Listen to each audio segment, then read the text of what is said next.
To convene session at 4:15 so that we can dispense with the witness already. Just a few questions, Silene. Wala pang NFD lahat ng pondong pinag-uusapan natin. Fourth quarter of 2022, the first 3 quarters of 2023 for DepEd and OVP. Opo, wala pa pong NFD. So wala pang final decision lahat ng ito. Opo, tama. Pag sinabi nyo nag-demand kayo ng restitution, ang ibig sabihin lang naman ito, kinarga nyo na as an unliquidated cash advance yung mga yung mga dinis-allow ninyo. Opo, tama po. Yun lang naman po ang ibig sabihin nun, di ba? Hindi naman ibig sabihin, isoli mo, bigay mo yung pera sa akin. Ibig sabihin nun, ilalagay namin yan as unliquidated cash advance during the pendency of the notice of disallowance. Yes po, kasi may mga remedies pa po sila. Kasi hindi pa nga final at wala pang NFD. Opo. Tama po? Pangalawa, ano po ba pagkakaiba ng disbursement sa transfer? Illegal mag-transfer ng pera ang SDO sa isang non-SDO, pero pwede po ba siya mag-disburse sa isang non-SDO o unbonded na tao? Hindi din po pwede, hindi rin po niyang ibigay yon sa unbonded na tao. Recipient na po yun eh. Yung sa disbursement po niya, opo, hindi banded, pero kung dapat po diretso from the SDO to the recipient of the confidential fund po. So, ang disbursement pwede sa non-bonded na tao, ang transfer ng pondo sa non-bonded hindi pwede. These are technical terms. Opo. Di ba? So kung ang pinagbigyan ay recipient, pwede yon kahit non-bonded. Opo, kasi siya na yung talagang recipient nung confidential fund. And as a final question, Silene, I checked the transcript which the court took judicial notice of. I would like to ask more eyes to look at it. Hindi ko nakita sa transcript na sinabi ni Gina Acosta na binigay niya kay Lachica lahat for the fourth quarter of 2022 and the first 3 quarters of 2023. Medyo may ganung punto pa si Eduarda. Pero kay Gina Acosta, maliwanag na binigay niya yung 125 ayon sa kanya kay Lachica sa last quarter, pero hindi ganun kaliwanag na yun din ang ginawa niya for the first 3 quarters of 2023. Ano po ba particular yung pinagbasehan yung dokumento nung binanggit niyong dinisalaw namin agad dahil sabi ni Acosta, binigay niya lahat kay Lachica. Hindi ko po makita, baka pwede niyong maituro sa TSN kung saan. Yun po kasi ang pinanghawakan namin doon, yung general statement niya na yung ginagawa nila is ibinibigay niya kay Colonel Lachica yung confidential fund po. Pero ang tinutukoy po niya ay yung 2025. Yung general statement po ni Eduarda, yun ang tumutukoy sa confidential fund ng DepEd para sa 3 quarters ng 2023. Pero hindi po pareho yung statement nila ni Gina Acosta na ganun kaliwanag na yun din yung ginawa niya sa first 3 quarters of 2023. Ano po ba yung particular na pinagbasihan niyo? When you say general statement yung pinagbasihan niyo, yung narinig niyo po ba o yung TSN mismo?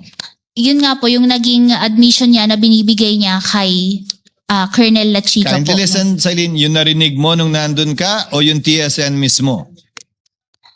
Yung narinig ko po nung nandun po ako na sinabi niya na binibigay niya kay Hindi Colonel mo Lachica. pinagbasihan yung aktual na TSN na marahil mas maliwanag tungkol sa bagay nito.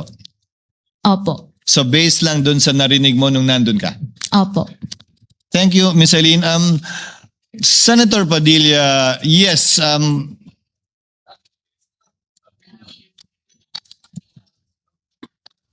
Senator Padilla, yes, gusto nyo maghati na lang kayo? Senator Padilla for a brief interjection and Senator Marcos for a brief interjection to avail of round 1. Then we call it a day. Senator Lapid, kindly proceed, Senator Padilla, while Senator Lapid is thinking about it. No, please proceed. Kailan, tuloy ko lang. Gusto ko lang sundan kanina, sinabi ko merong 55 alternative na eskwelahan na nagbi-breed ng mga child warriors ang naisara sa Davao Region. Ituloy ko lang, noong August 6, 2024, nagkaroon ng committee hearing ang public order At sinasabi na 102 schools nationwide were identified as recruitment. 11 elementary schools, 34 high schools, 123 college and universities. Doon din sa hearing na yon sinabi na meron 168 track student recruits remain active sa NPA.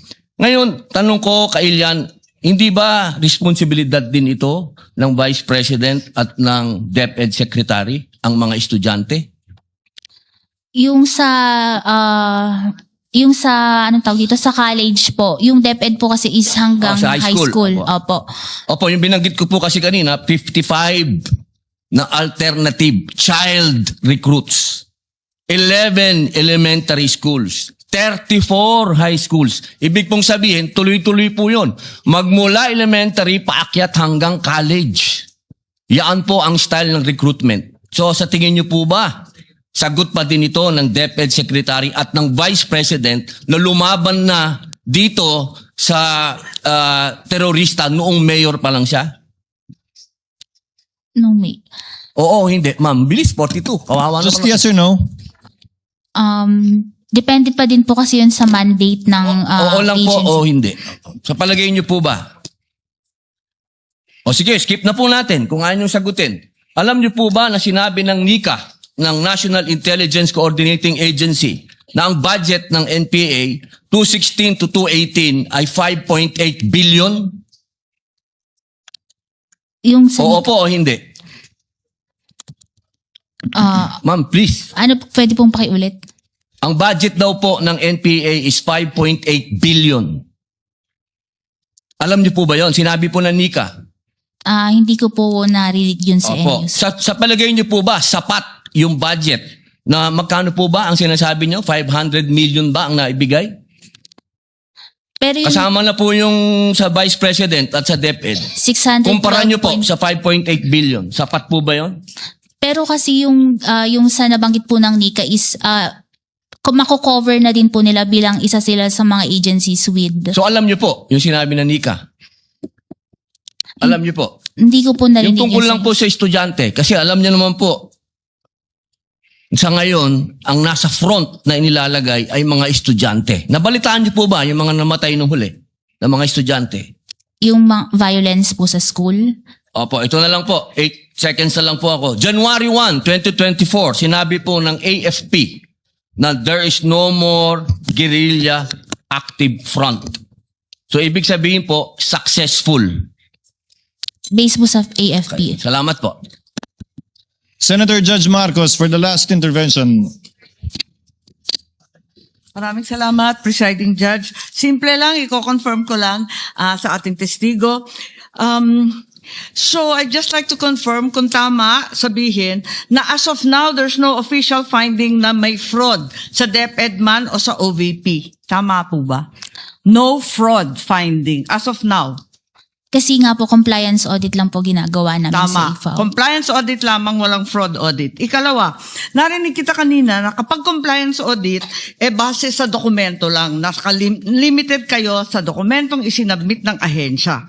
Kung ganun, yung House of Representatives, hindi naman bahagi ng OVP or DepEd. Wala namang sinabmit sa COA, di ba? May sinabmit pa sila. Yung Congress, Committee on Good Governance, may sinabit na dokumento. Yun po kasi based on other information na po after nilang mag-liquidate na naging na available information after the liquidation na Pero kinonsider po namin sa audit. Hindi, ibig ko sabihin, yung congressional transcript ni Acosta at Fajarda, hindi yon bahagi ng dokumentong sinumite ng mga ahensya. Opo, pero ginamit Walay po siya, namin di yun. ba? Pero ginamit din po namin yung information na yon during our audit po. Bakit humingi ka rin ba ng affidavit? Kasi hindi naman binigay ng agency. Kasasabi mo lang kapag compliance audit, dokumentong galing sa ahensya. Pero yun po is relevant information po na ginamit namin for audit po, na sinama namin sa pag-audit. Yes, following po, the presiding judge, bakit po ganon? Kanina sinabi mo, dapat dokumento na sinabmit ng ahensya. Biglang ngayon, pati transcript, pati iba pang mga katibayan na sinasabi, ginagamit na rin. Hindi na compliance audit yun, hindi ba? Pero yun po kasi is related pa din dun sa liquidation which is discovered after the submission of the liquidation documents. Kaya nga nalilito kami kasi bakit dinisallow lahat ng quarter samantalang pinag-uusapan ni Acosta, iisa lang, di ba? Yung last quarter lamang. Doon nga sa transcript, doon lumilitaw yon. So ngayon, tinatanggap na rin pati mga transcript at iba pa. Hindi na dokumento yon as covered by compliance audit by your own definition, hindi ba? Pero relevant yung information po in the conduct of the audit po, in the Kung may proper... relevant sa dyaryo, tatanggapin rin ninyo na ebidensya rin yon. Compliance audit pa rin yon. Kahit nasa dyaryo, nasa social media. Kung sa palagay mo may kinalaman dun sa kaso, tatanggapin ninyo. Kasi nga po dun sa circular, pwede kaming mag-dependent sa other documents deemed necessary sa audit po. So, pwede, miski anong dokumento. Parang lumalabo yata yung joint circular. Maraming salamat po. Thank you. Again, that would be the last round for this witness. Ms. Eileen, salamat po sa inyong kooperasyon. Salamat sa inyong pasensya. Salamat sa pagsagot sa lahat ng tanong mula sa magkabilang panig. Gayon din mula sa mga senator judges. You are excused, ma'am, and thank you very much for your time and cooperation. Thank you po, Your Honor. Ingat po kayo. As I understand it, we issued subpoenas for Fajarda, Acosta, and Pareja for only up to today. Will we be issuing subpoenas for the three witnesses again for Monday, Tuesday, and Wednesday, lead prosecutor?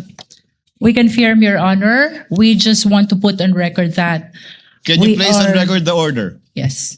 We are moving for the reissuance of subpoena ad testificandum for the following trial dates, August 17, 18, and 19, to the same witnesses as follows. One is Ms. Marivic Pareja, the House of Representatives Legislative Information Bureau Director. Second is Ms. Gina F. Acosta, the former Special Disbursing Officer of the OVP, or Office of the Vice President. The third is Edward Fajarda, the former Special Disbursing Officer of the Department of Education. We understand, Your Honor, that the Honorable Impeachment Court already noted the respective addresses. However, please note that the subpoena for Edward D. Fajarda must be addressed to the Office of the Vice President as well. Yes, Likewise, Your because Honor, he's already transferred to that office. in line with our intention as well to maximize our time in presenting the prosecution's witnesses, we are likewise requesting for the issuance of subpoena ad testificandum to Lemuel G. Ortonio, Assistant Chief of Staff of the Office of the Vice President, with the same address at OVP Office, Your Honor, in Mandaluyong City. So this is the fourth one. Sorry, Your Honor. This is the fourth one. This is the fourth one, Your Honor.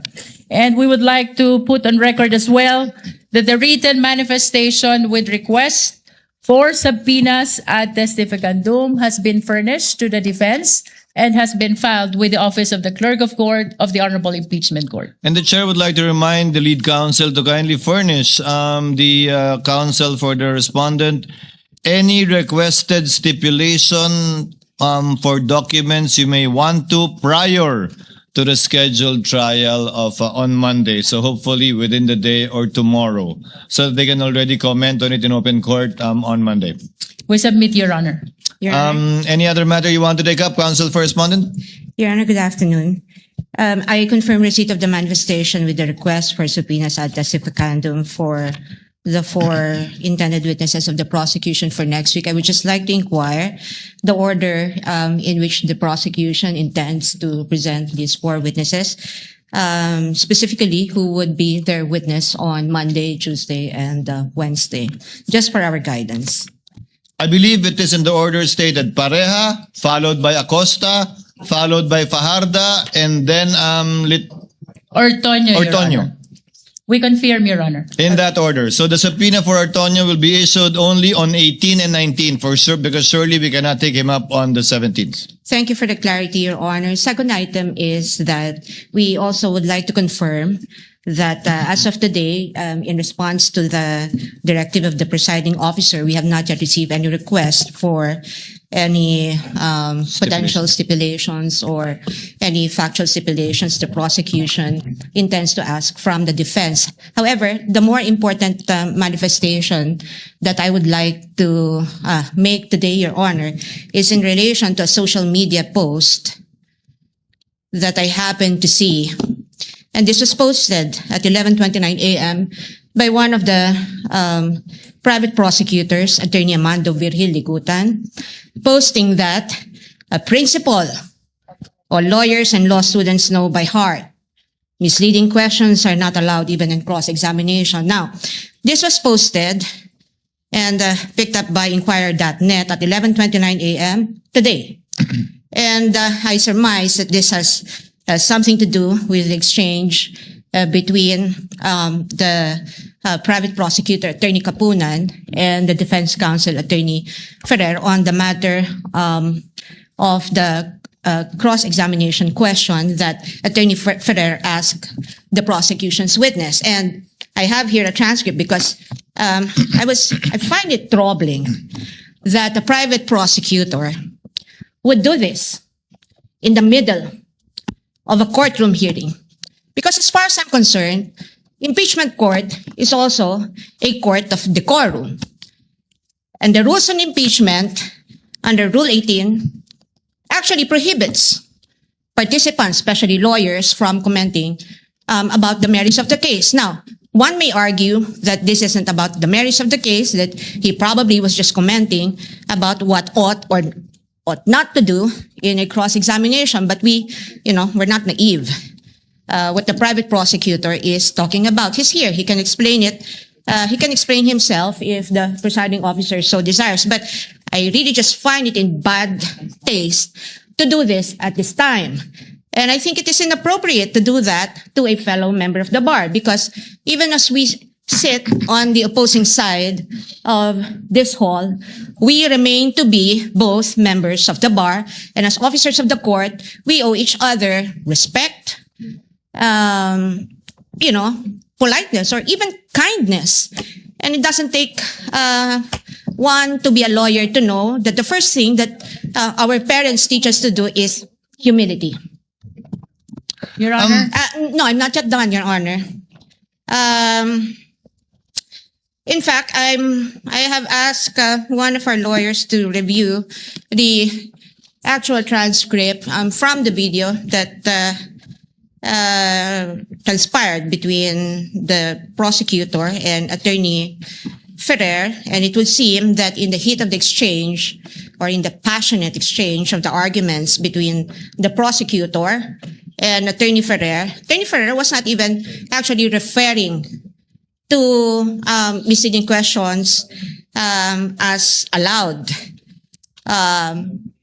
as implied in the social media post of Attorney Ligutan. In fact, it's here. The court can confirm this from a replay of the video. Attorney Ferrer, sinabi ho ba yan sa JC na dapat may mahuli?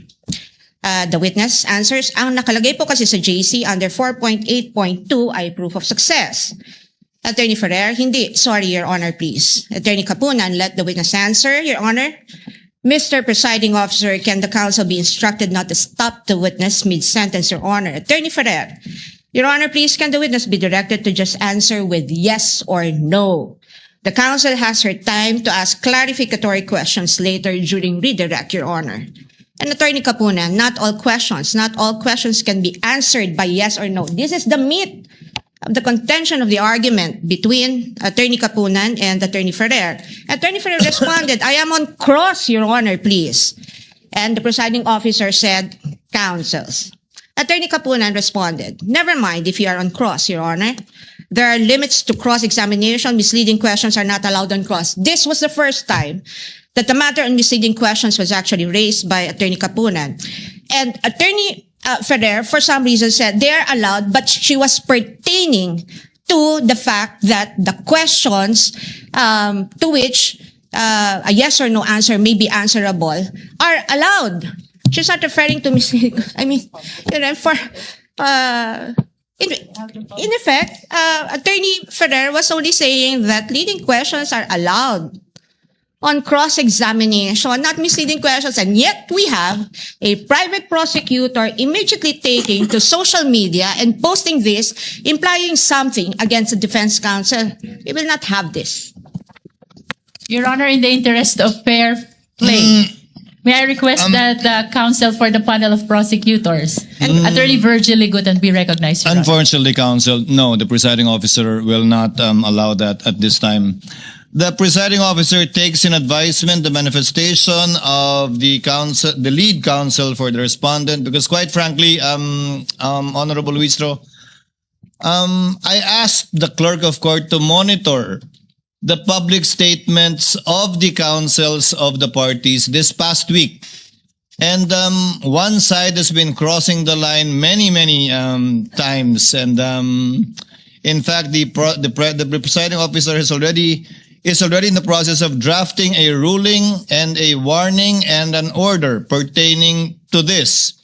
Because clearly, I can even name all of you who have been commenting on social media in violation of Rule 18 of the impeachment rules. But I will do that on Monday, perhaps, after taking advisement, the manifestation of the counsel for respondent. It's not really so much being cordial or nice or kind, but it's a basic violation of Rule 18. I already talked to the parties 2 weeks ago, reminding you that you might want to consider appointing spokespersons who are not part of the panel of prosecutors nor a private prosecutor, but you insist on maintaining that. So after 2 weeks, the court is constrained to make a decision and ruling on that. But we will do that on Monday with the permission of both counsels. Then we will hear you, counsel, and we will hear Attorney Ligutan prior to the court's ruling on the matter. But be advised that again, we have it all on tape. We have been monitoring everything. We may not enumerate it one by one, but we will make the corresponding ruling on Monday. Thank you for bringing that up, counsel. It gives me a reason to actually issue the ruling, which we have prepared and have been preparing the past few days.